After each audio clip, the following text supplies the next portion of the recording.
بچوں کے ہاتھ میں بھی قرآن ہوتا ہے. میں نے حضرت کبھی اپنے بچے کو تسبیح پکڑ کے دکھائی ہے؟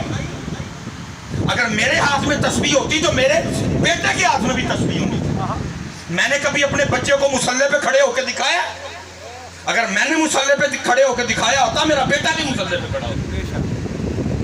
نہ اس نے کبھی امی کے ہاتھ میں قرآن پاک دیکھا، نہ اس نے کبھی ابو کے ہاتھ میں قرآن پاک دیکھا. وہ قرآن کیسے پکڑے؟ مجھے تو چاہیے تھا میں اتنا قرآن پاک پکڑتا، میرا بیٹا کھول کے ایک بار دیکھتا ہوں بھائی ہے کیا. ابو جب بھی پڑھتے ہیں رونا شروع کر دیتے ہیں، امی جب بھی پڑھتی ہیں رونا شروع کر دیتی ہیں.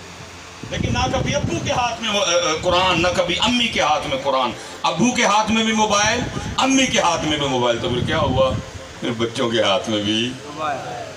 میں کہتا ہوں اس کو کاہے قدم کروانے آئے؟ دم تیرا بنتا ہے. اور میں کہوں گا حضرت جتنے ابو بیٹھے ہیں آستانے سے برکت لیتے ہوئے حضرت آج بھی واپس آ پڑھ لو اپنے اپنے تھن قرآن پاک. میں پکڑوں گا، میرے بچے پکڑ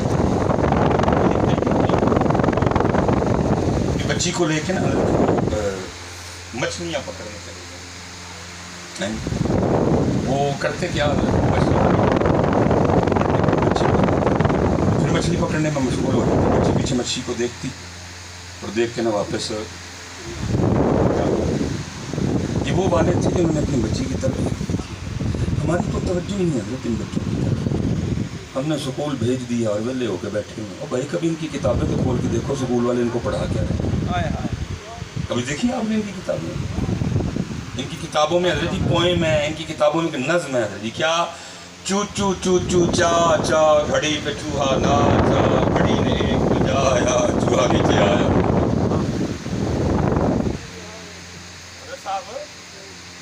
یہ پڑھا رہے ہیں وہ ان کو چوہا کیوں پڑھاتے ہو؟ ان کی کتابیں کھول کے دیکھو نظم ہے. ٹوٹ بٹوٹ کے دو مرغے تھے. ان کو کیوں چوہا پڑھاتے ہو؟ ان کو کیوں مرغے پڑھاتے ہو؟ ان کو علی کیوں نہیں پڑھاتے؟